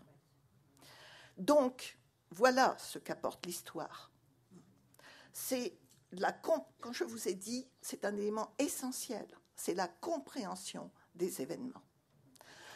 Aucun gouvernement n'a répondu favorablement à l'ultimatum, provoquant la honte chez certaines personnes de bonne volonté, dont Roland ou d'autres consuls à Salonique et ailleurs. Et donc, du coup, ces personnes de bonne volonté se sont dit, mais nous recevons l'ordre de pouvoir sauver des gens, des hommes, des femmes et des enfants, et nous ne l'appliquons pas. Et s'ils l'appliquaient, ils l'appliquaient contre l'avis de leur gouvernement, et la plupart d'entre eux ont été ou rétrogradés ou blâmés pour ce faire. Donc, quand on parle, ou quand l'Espagne, la Turquie et d'autres viennent pour des arguties géopolitiques actuelles, arguties complexes, si l'on imagine la politique que certains de ces pays mènent à l'heure actuelle, reconstruire l'histoire en se prévalant effectivement de l'action de tel ou tel juste, qu'ils fussent turcs, espagnols, portugais ou autres, eh bien, c'est un retournement de l'histoire, car leur gouvernement s'est rendu complice de la déportation massive des judéo-espagnols de France et d'ailleurs. Merci Henriette. Alors enfin, dernier point, le livre comprend, après l'ensemble de ces chapitres, un chapitre dont Sabi a fait l'évocation, puisqu'il y a participé, avec Muriel Fliqueteau qui se trouve ici. Et ce chapitre est, là aussi, extrêmement neuf.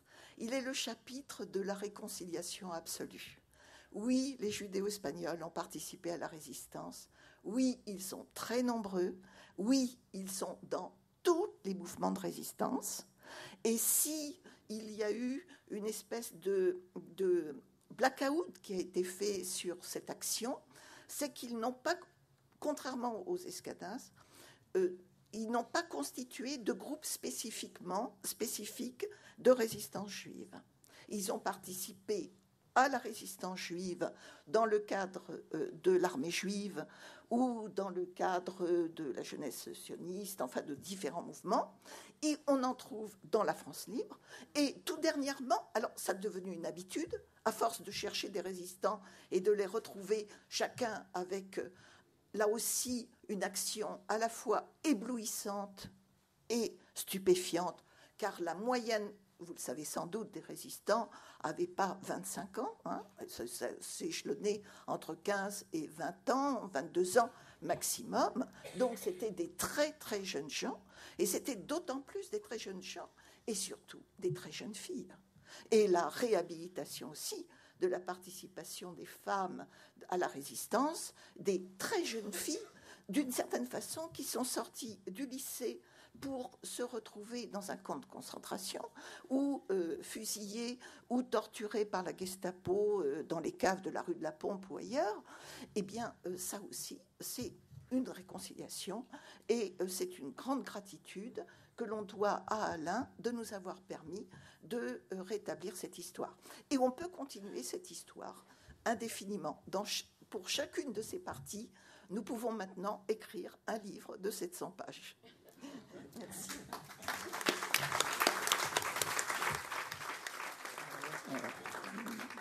Merci Henriette. Non, vous m'excuserez, je ne vais pas citer tous les noms des personnes qui ont participé au livre.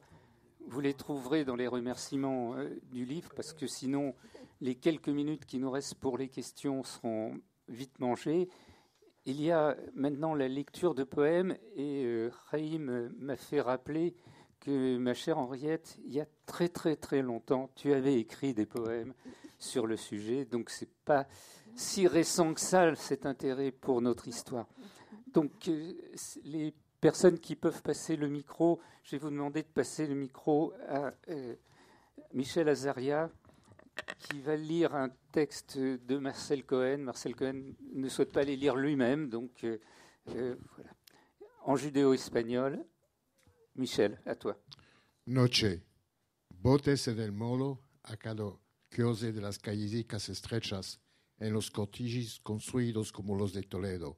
Botes rasgando los filos del pasado.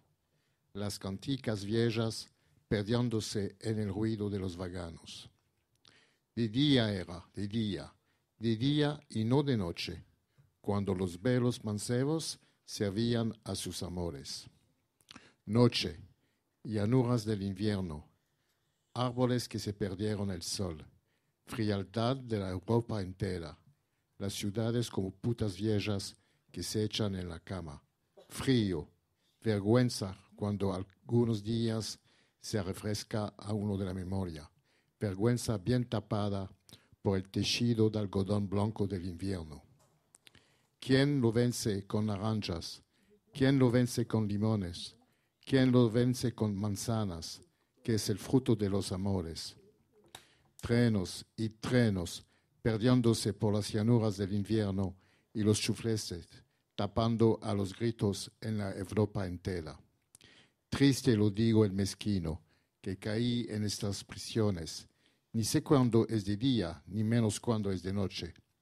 Trenos locos caminando por lugares más y más lejanos, pasando casales y bucaques perdidos en la noche de los botes y orejas a miles que solo comprendían a los pelos.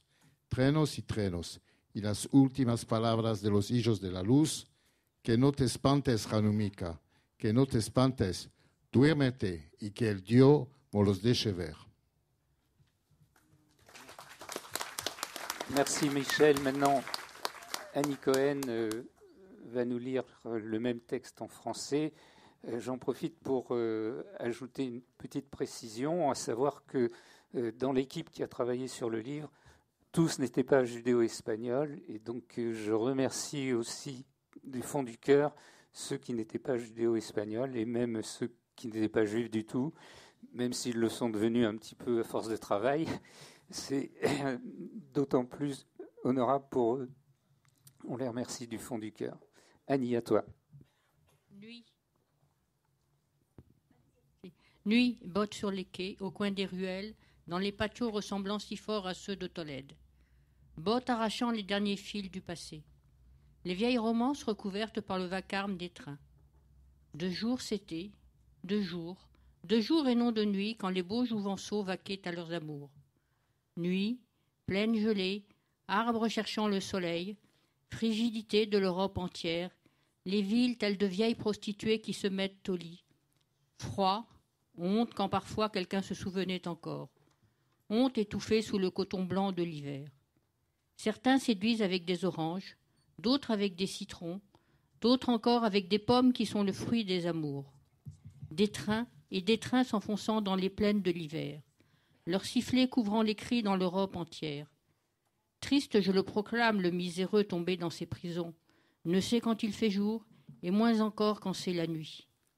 Des trains ferraillant dans les plaines stériles, traversant des casales, des bougagues perdus dans la nuit des bottes et des milliers d'oreilles collées aux parois des wagons, désormais attentives au moindre aboiement de chien. Des trains, et ces ultimes paroles des fils de la lumière. N'aie pas peur, Hanumica, n'aie pas peur, dors et que Dieu nous protège.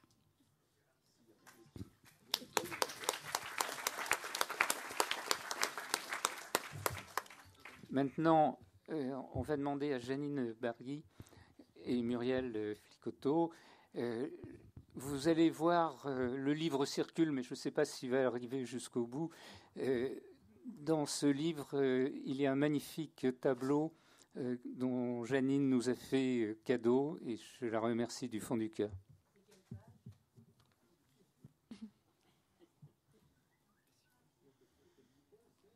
Le murmure. Dans les ténèbres infinies, ton nom, Yerushalmi, habitant de Jérusalem, synonyme d'espérance et de tragédie. pour retrouver ta trace, le secret de nos ancêtres. Errance d'une douleur, béance, au-dessus de l'abîme, une larme refoulée. Et ils restèrent ainsi, enfants de la première génération, à regarder la terre, gémissant, suppliant. Le monde ne les entendait pas. Fantômes levés, pensées noircies de cendres, allant là où le ciel est bas, là où l'eau garde son amertume, et seul est le silence. Éternel cheminement de la douleur à la lumière. Le ciel s'est obscurci, le jour tombe, ton nom s'inscrit dans la pierre de Jérusalem. Qu'y a-t-il de plus beau que ces lettres hébraïques, celles qui forment ton identité? Ici, tu es vivant à Yad Vashem, jeune, toujours. La lumière éclaire les ténèbres de ta destinée. Mémoire collective, mémoire familiale. Là-bas, à Constantinople, tu t'es penché vers les rives du Bosphore. Des chants d'amour et de complainte, splendides échos de l'exil. Tu as fui, sans songer que la mort viendrait d'ailleurs. La belle s'en est retournée, emportant avec elle, en souvenir des temps anciens, la clé de la maison de Tolède et la langue judéo-espagnole, en gage de fidélité. Bleu du ciel, plus dérangeant que la mer, nos ancêtres errent. Dans certains lieux de mémoire, tu as tremblé dans ta chair, ton âme s'est embrasée. Le mur, nous le cherchions dans Berlin. Tu dis avoir entendu des voix derrière toi, ton corps s'est crispé, ta voix s'est éteinte. La révolte a envahi ton être, mal de vivre, de survivre. Murmure des noms à Paris, l'ombre rôde. Murmure du mur des lamentations à Jérusalem, tes yeux se mouillent, tu rends grâce. Un sage habite ton corps, l'ombre de ta silhouette sur le mur du jardin, au lointain comme un mur protecteur. Ton nom t'a été donné dans la solitude. Toi, tu le donneras dans l'amour. Force de ce nom séparé, puis recréé, les deux parties en sont maintenant rassemblées. Au pays de lumière, entre mémoire et oubli, le labyrinthe garde ses secrets. Les fantômes circulent ou regardent à l'infini. C'est l'heure où le mur murmure la tradition orale. Il dit le mystère de la création du monde, les proverbes des sages, toute cette culture en abondance pour retrouver le chemin des hommes. Tu as mis tes pas dans ceux de tes ancêtres. Similitude du temps retrouvé, tantôt signe, tantôt mythe merveilleux. Tu t'approches du mur, soudain, tu crois l'entendre murmurer des paroles de bénédiction.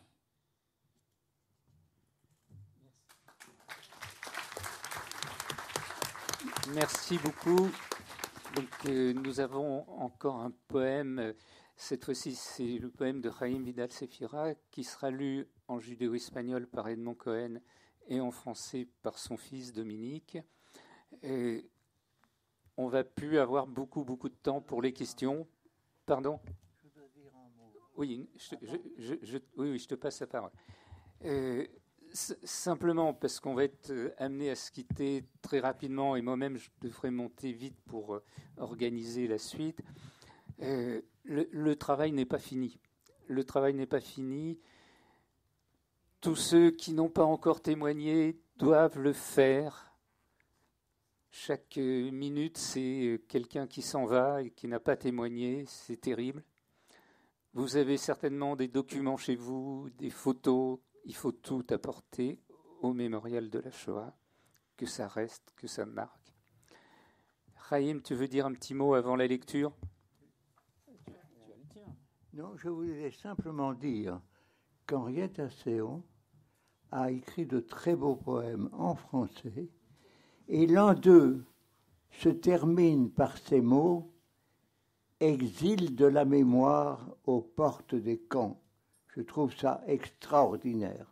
Et je l'avais édité dans mon petit livre, Le judéo-espagnol, et je l'avais traduit en judéo-espagnol à l'époque.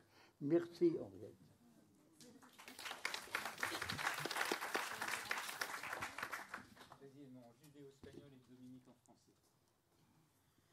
Nebulosa della memoria, un terreno vago, un terreno vacío, no tanto vacío. La vaciedad del alma, sí, la alma era de la forca a la cuadra, de una piedra a la otra, de una ruina a la otra.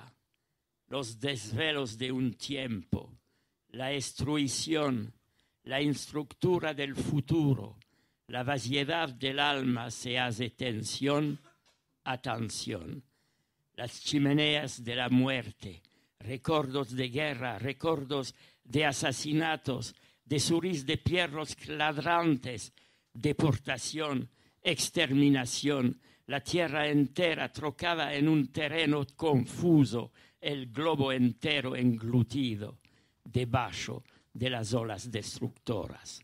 Los ojos salientes de los giramundos fixos en su galopo, el anulamiento, la desertificación, la desolación. El nomen necio, no conozco su nombre, la deshumanización, la anonimización. Este NN, traducido por Nacht und Nebel, Noche y Ljubljana, que mezclan todas las cartas, memoria rota en 1000 pedazos, memoria dispersa, memoria arruinada, memoria llena de trazas, trazas de vidas arrestadas, acurtadas, sorpresas en su eslancho, colonas rotas de nuestros cementerios, excrementos deshidratados, huesos pierificados, vidas secadas, desorden por siempre entravincado, el terreno vago, el vaciumbre. Con Baudelaire tengo más recuerdos que si tuviera 1000 años. Mi alma divaga. París, 1990, traducción al judaísmo, Matilda Cohen Sarano, Jerusalén, 2008.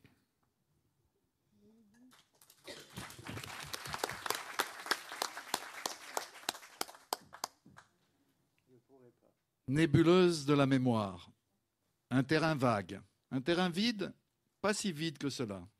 Le vague à l'âme? Oui, l'âme vague. De la potence à la corde, d'une pierre à l'autre, d'un débris à l'autre. Les insomnies d'antan, la destruction, l'instructure du futur. Le vague à l'âme se fait tension, attention. Des cheminées de la mort, souvenirs de guerre, souvenirs de meurtre, les meutes aboyantes. Déportation, extermination, la terre entière devenue terrain vague. Le globe entier englouti sous les vagues destructrices. Les yeux globuleux des globetrotters figés dans leur trot. L'annihilation, la désertification, la désolation, le nomen neschio, la déshumanisation, l'anonymisation.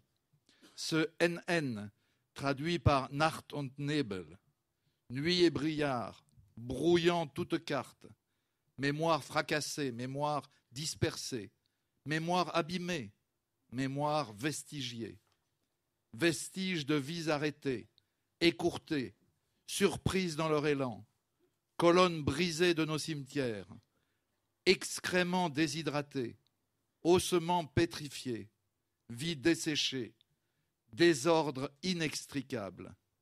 Le terrain vague, la vacuité. Avec Baudelaire, j'ai plus de souvenirs que si j'avais 1000 ans. Mon âme divague. Paris, 1990. Merci Dominique. Donc, on va passer aux questions. Malheureusement, 10 minutes. C'est toujours un peu terrible, mais en même temps, je n'avais pas le cœur d'interrompre les intervenants. C'était des choses trop importantes. Donc, ceux qui veulent poser des questions, vous les posez très très vite. Vous ne faites pas un discours, vous posez la question. Je crois que Dominique avait une question pour Sabi. Oui, dans ce très beau témoignage, j'ai trouvé une contradiction. Oui. Vous dites d'un côté, tout le monde se foutait des Juifs, Oui. et vous dites après, le Chambon-sur-Lignon. Entre parenthèses, ces milliers de protestants, paysans, ont sauvé ma maman pendant la guerre. Je vais t'expliquer. C'est très important. 330 000 Juifs, Français et étrangers, en 1939. 75 000, 76 000 ont été déportés, sont morts. Ça veut dire que 77% des Juifs qui vivaient en France ont échappé à la déportation. Circonstances de la guerre pour beaucoup, mais aussi solidarité. Solidarité juive, solidarité communiste, solidarité chrétienne, bref. C'est très important, c'est la plus forte proportion de toute l'Europe. Ok, Dominique, pas de discours. Je veux quand même te répondre pour te dire que il y a eu... On n'entend rien. Sur 40 millions d'habitants en France, il n'y en a pas beaucoup qui ont aidé les Juifs. Ben voilà, c'est le petit nombre par rapport à le sort des Juifs. Déjà, l'antisémitisme était existant avant-guerre. Donc, le sort des Juifs n'a pas beaucoup intéressé les gens. Bon, il y a quelques personnes, il y en a quelques-unes, c'est vrai. D'ailleurs, je l'ai cité. Mais l'ensemble de la population était contre, pas pour les Juifs. Non. On va prendre une autre question. Monsieur qui a le micro, voilà, vous présentez, s'il vous plaît. Je m'appelle Roger Bensasson. Je suis né en France. Mes parents venaient de Turquie. J'ai écrit un témoignage qui paraît en ce moment, au mois de juin, dans un mensuel qui est en Ardèche et qu'on vous remet à l'instant. Si vous voulez lire le témoignage, qui ne dure pas 6 ou 7 pages, mais c'est un témoignage que je tenais à faire. La mémoire, c'est quelque chose qu'il faut non pas oublier, mais la mémoire, c'est quelque chose qu'il faut rappeler régulièrement si c'est nécessaire. Donc j'ai écrit ce texte qui m'a été demandé par des amis qui tiennent ce mensuel qui s'appelle Envol. C'est un mensuel, c'est un mensuel laïque avec des articles de grand intérêt. C'est pourquoi j'ai accepté, et avec plaisir, de faire ce témoignage. Voilà. Alors, je vous remercie. Je ne vais pas le lire, il est un peu long. Beaucoup d'entre vous le savent. Mais je peux le lire, si vous voulez. Non. non, je vais proposer... Je serai bref, parce que c'est vraiment très, très court. Je vais proposer autre chose, si vous en êtes d'accord. Enfin, vous me donnerez l'autorisation. Nous avons un site, et je vais le mettre sur le site, si vous êtes d'accord. Vous voulez le mettre sur le site, c'est ça? De l'association. Donc, comme oui, ça, avec grand plaisir. Tout le monde pourra le consulter. Très bien. Moi, je vois juste, pour commencer, Paris 11e arrondissement, au 68 de la rue Sedaine. Et vous verrez la couverture de notre livre. C'est 42 rue Geoffroy-Cavaignac, 11e arrondissement. On a parlé de quelques chiffres. Entre 20 et 25% des judéo-espagnols déportés de France habitaient le 11e arrondissement. Voilà. Une autre question, très rapidement. Une dame tout au fond.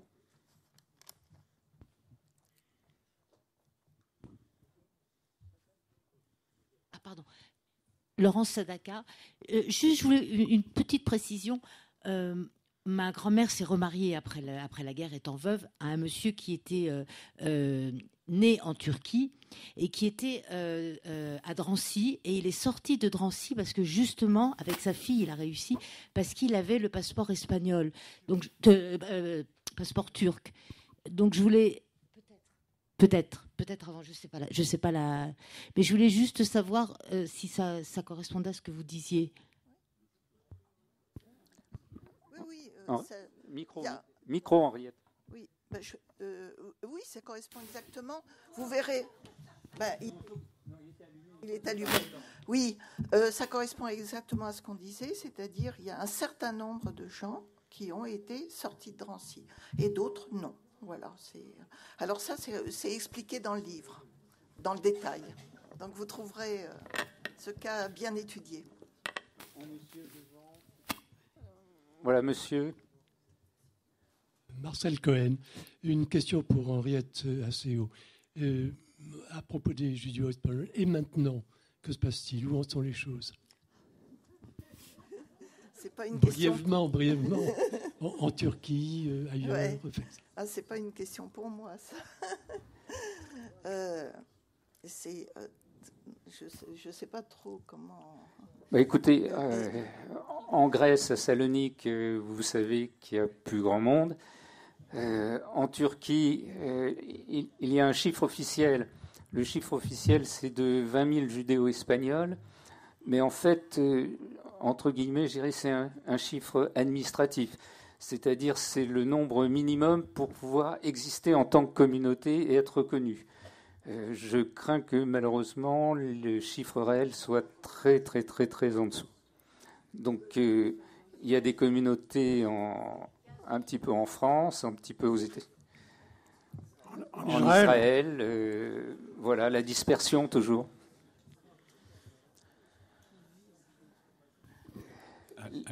Alain, est-ce que tu pourrais faire un appel par rapport au site et expliquer un petit peu le projet du site dans la continuité du livre? Oui, alors très très rapidement, effectivement, parallèlement au livre, on a commencé à construire, et il est en cours de construction. Enfin, un site, c'est toujours en cours de construction.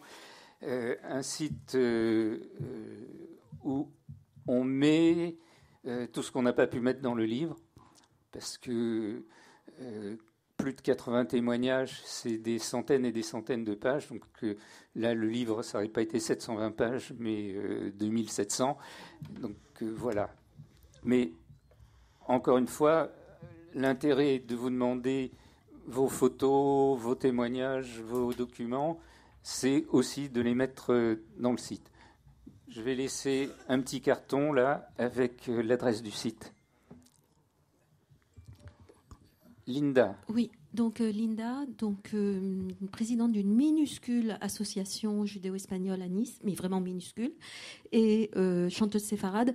Et j'étais justement pour répondre à ce que vous disiez tout à l'heure. Effectivement, il y a aussi des judéo-espagnols, une communauté très active à Seattle, où je suis allée il y a 2 semaines, donc pour Cumbre Herencia Sefardi. Et ils sont vraiment très très actifs et ça va au point de faire des camps de vacances judéo-espagnols. Voilà, donc c'est extraordinaire. Alors là, sur ce point, je peux répondre. Alors là, il y a un dynamisme. Il y a un dynamisme d'activité, y compris de Sephardic Studies dans pratiquement toutes les universités américaines. Et donc le pôle d'activité, il est Amérique latine et États-Unis et Canada. C'est en Amérique. En Europe, c'est moins évident.